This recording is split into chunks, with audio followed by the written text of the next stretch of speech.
Welcome to the Mod Reset tutorial. My name is Eoin and today I'm going to be showing you how to reset a hairstyle for a client wanting to work towards a different desired result. My model Evan usually wears his hair in a mod-like fashion, taking inspiration from the 80s and 90s UK bands like Oasis, but with a modern twist. Assessing the fixed factors, it looks as though his last haircut was a fade with a classic square shape on top, which he confirmed. After a brief consultation, we decided to work towards the round-like mod style again with this haircut, meaning that the hair that I'm leaving on the head is going to be far more important than the hair that's going to be coming off, especially through the back, sides and exterior. After wetting the hair down and assessing the hair growth patterns, I opted for an unconventional horseshoe style sectioning pattern through the top, which resided just above the rounding of the head. This highlighted the disconnection in which I ultimately wanted to get rid of to create that rounder shape internally.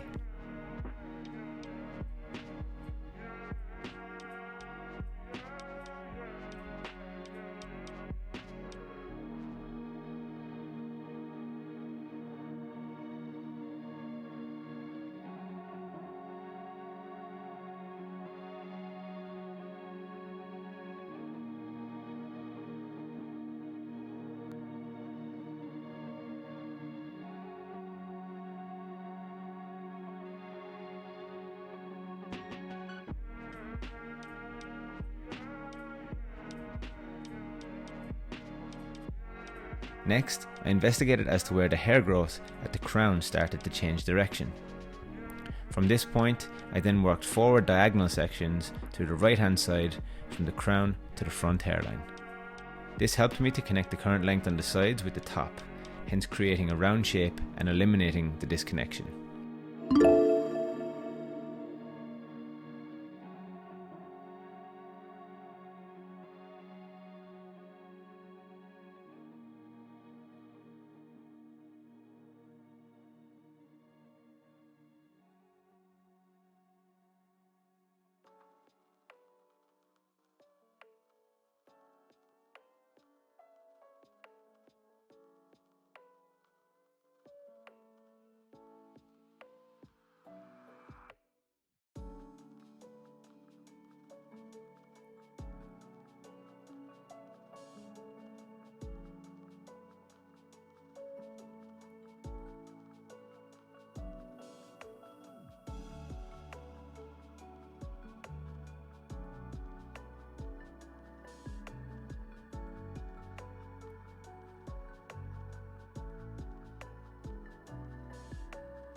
I repeated the same process through the left hand panel, starting from that pivot point and working the same head hugging sections all the way through to the front hairline.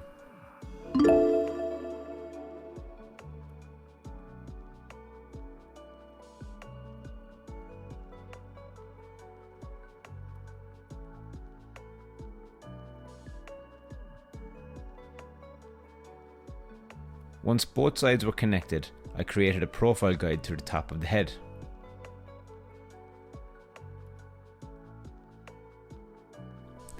To gauge my choice of length, I roughly measured where I wanted the fringe to eventually fall. This was done visually.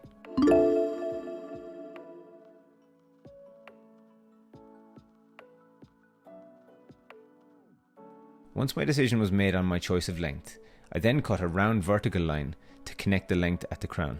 I cut the entire top shape using vertical sections and a numeric system to create a round shape both vertically and horizontally.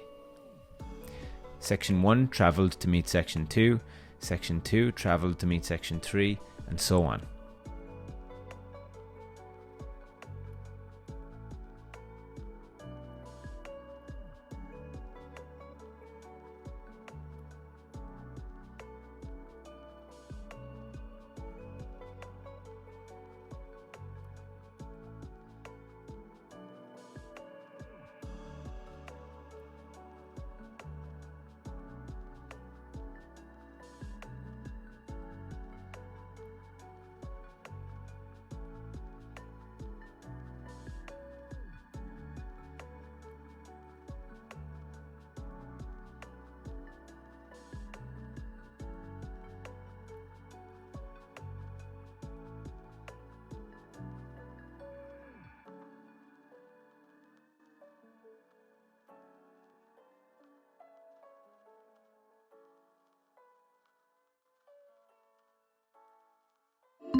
Once the wet shape was complete, I cross-checked it by taking horizontal sections through the top.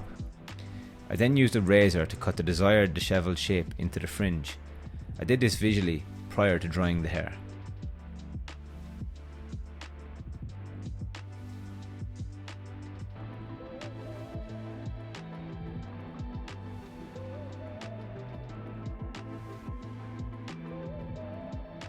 Before I began the drying process, I applied a little amount of matte paste to the wet hair so that the product would distribute evenly.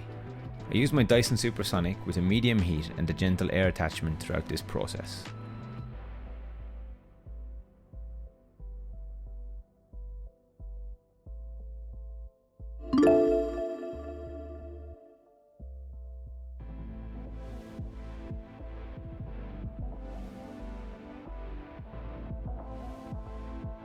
Once the hair was dry, I then switched to a cool setting to close the cuticles and set the product.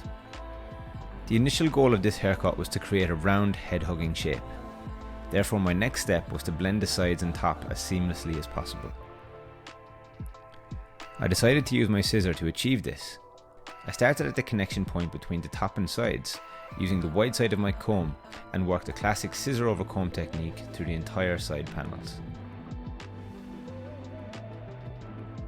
Ensuring I don't follow it the entire way to the exterior hairline, as I wanted to maintain that.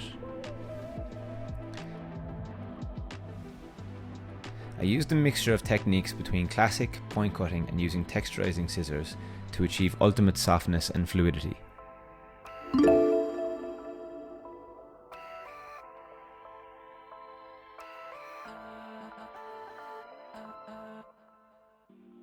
I worked this technique through the entire back and sides and finished by using my texturising scissors to add some extra movement. I then detailed the hairlines with my scissor and cleaned up the nape with my razor. Once happy with the length through the sides, I worked some point cutting throughout the top to create some more movement. I spent the final few minutes of this haircut going through it and refining the entire look. The goal here being to soften or sharpen any necessary details. This was all done visually. To end the haircut, I used some more matte paste to create some separation in the styling. I hope you enjoyed this tutorial. To watch more in-depth tutorials just like this, please browse through our resource library right here. Thank you and take care.